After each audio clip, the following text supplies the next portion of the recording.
Student ये question है, IT का ग्राफ गिवन है।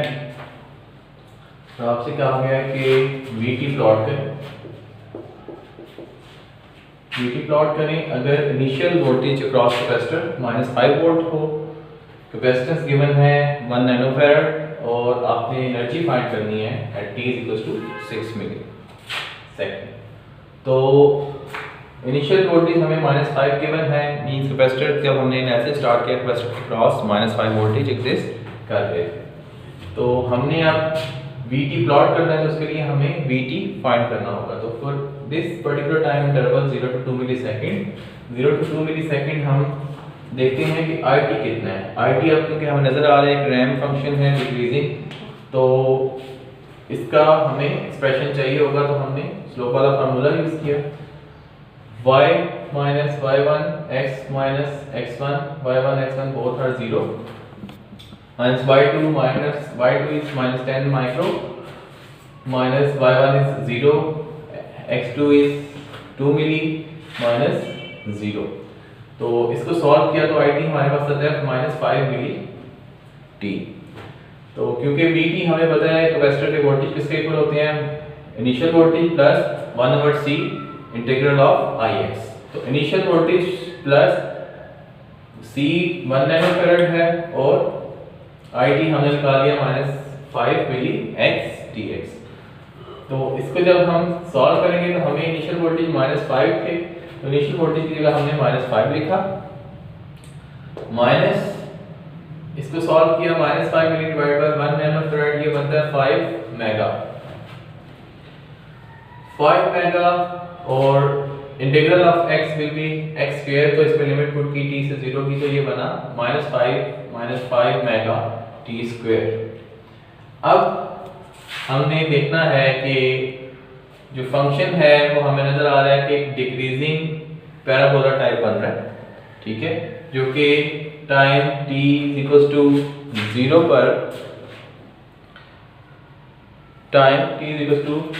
0 पर कितना है और 2 मिली पर कितना है, वो हम इसमें 0 और 2 मिली पुट करके फाइंड कर सकते हैं। तो जब हमने 2 मिली पुट किया इस एक्सप्रेशन में, तो हमारे पास वैल्यू आई -25, और जब हम 0 पुट करेंगे इसी में, अगर हम 0 पुट करें b को, तो ये बनता है -5 और t को जब 0 पुट किया तो ये वैल्यू 0 हो जाएगी। मींस इनिशियली ये -5 से स्टार्ट हो रहा है और -25 तक जा रहा है, लेकिन किस शेप का है ये, t square minus negative parabola shape में ये जा रहा है। -5 से स्टार्ट हो रहा है और -25 तक जा रहा है। This is -5, let's say this is -25, 2 millisecond के बाद इससे स्टार्ट हो रहा है और -25 तक जा रहा है।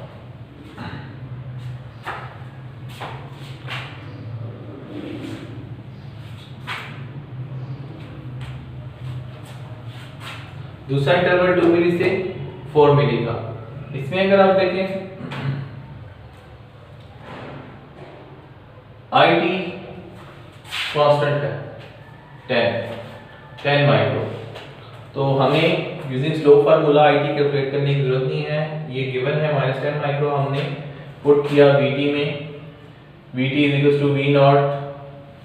तो एट t = 2 मिलीसेकंड v कितना है -25, जो इसके लिए इसकी इनिशियल वैल्यू बन रही है। हम इस इंटरवल के लिए अब फाइंड करना चाह रहे हैं ग्राफ। तो इस इंटरवल के लिए जो इनिशियल वैल्यू बन रही है कैपेसिटर की, वो v एट t = 2 मिली है, जो कि है -25।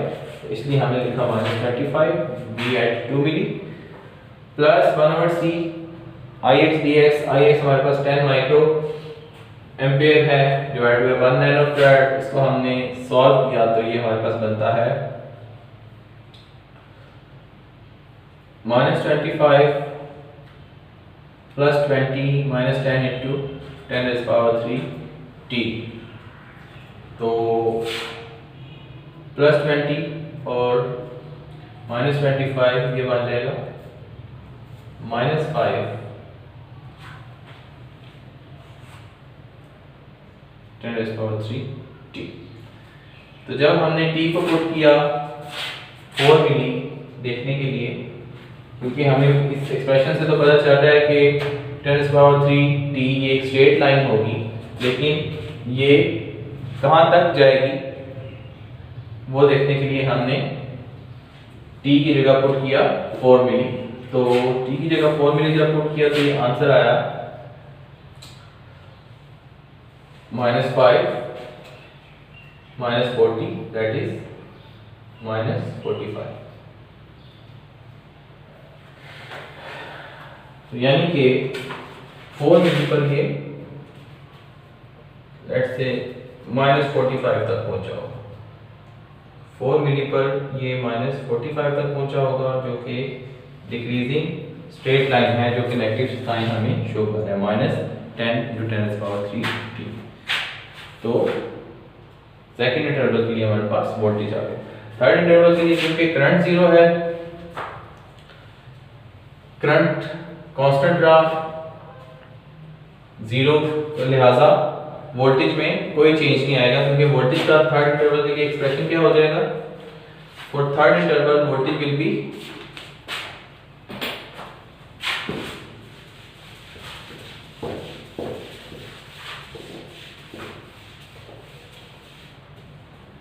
थर्ड इंटरवल किसके बीच में बन रहा है, थर्ड इंटरवल बन रहा है 4 से 5, 4 मिली टू 5 मिली, जिसमें करंट 0 है।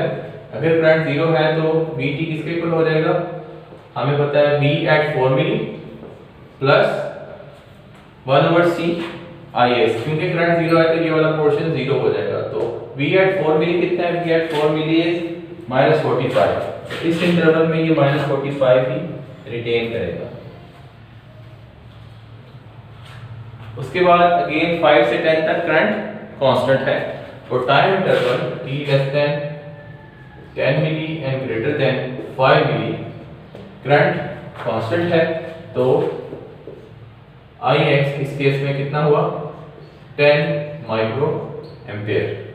हमें नजर आ रहा है करंट कांस्टेंट है, तो वोल्टेज किसके इक्वल हो जाएगा, Vt will be voltage at 5 milli plus 1/c which is 1 nanofarad minus 5 milli to t और 10 माइक्रोएम्पियर dx। तो वोल्टेज एट 5 मिली कितना था, -45 प्लस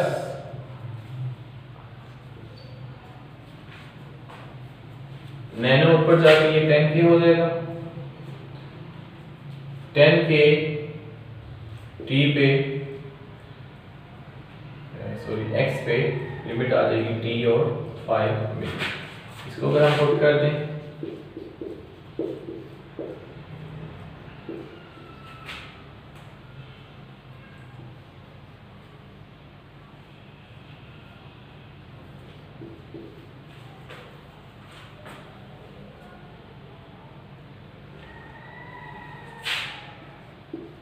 तो ये बन जाता है 10 के t -95। तो इनिशियल वैल्यू तो हमें इसकी पता है कि कहाँ से स्टार्ट होगा, -45 से, लेकिन 10 पे नजर आ रहा है एक स्ट्रेट लाइन होगी और स्लोप भी इंक्रीजिंग होगी। तो इसकी फाइनल वैल्यू हम फाइंड कर लेते हैं कि 10 पर इसकी फाइनल वैल्यू क्या होगी। 10 पर इसकी फाइनल वैल्यू होगी 10 मिली पुट कर देते हैं t की जगह, 10 के इंटू 10 मिली -95, तो ये आ जाएगा 100 माइनस 95 दैट विल बी 5। तो जो इसकी फाइनल वैल्यू होगी वो होगी 5, मींस इधर से ये 5 के साथ कनेक्ट होती हुई स्ट्रेट लाइन होगी और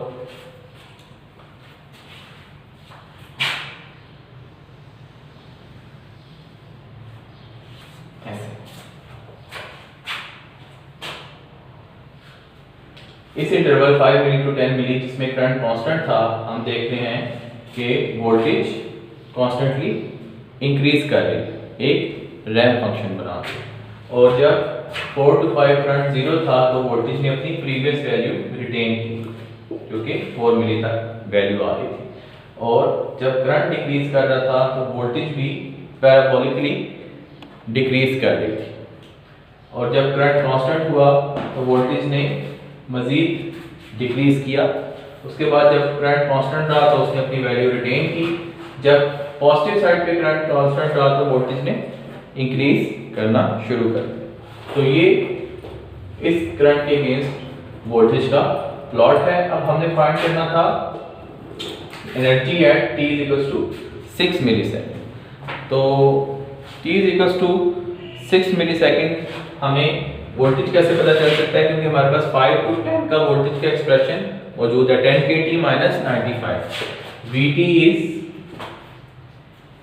Vt at 6 मिली क्या होगा, 10 के t की जगह 6 मिली माइनस 95, ये क्या बन जाएगा 60 माइनस 95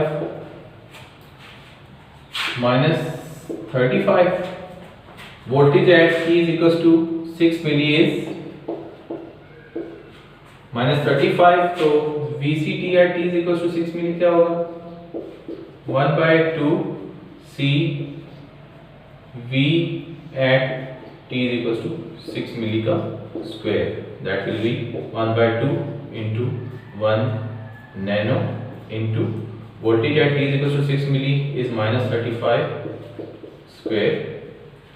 तो ये क्या बनता है minus 35 square into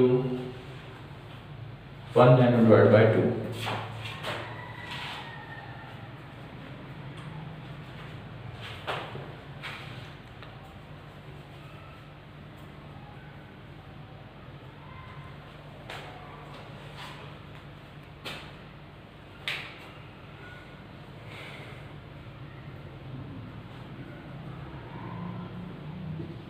Twelve 25 divided by 2 nano joule. ये होगी आपकी एनर्जी एट t = 6 मिली।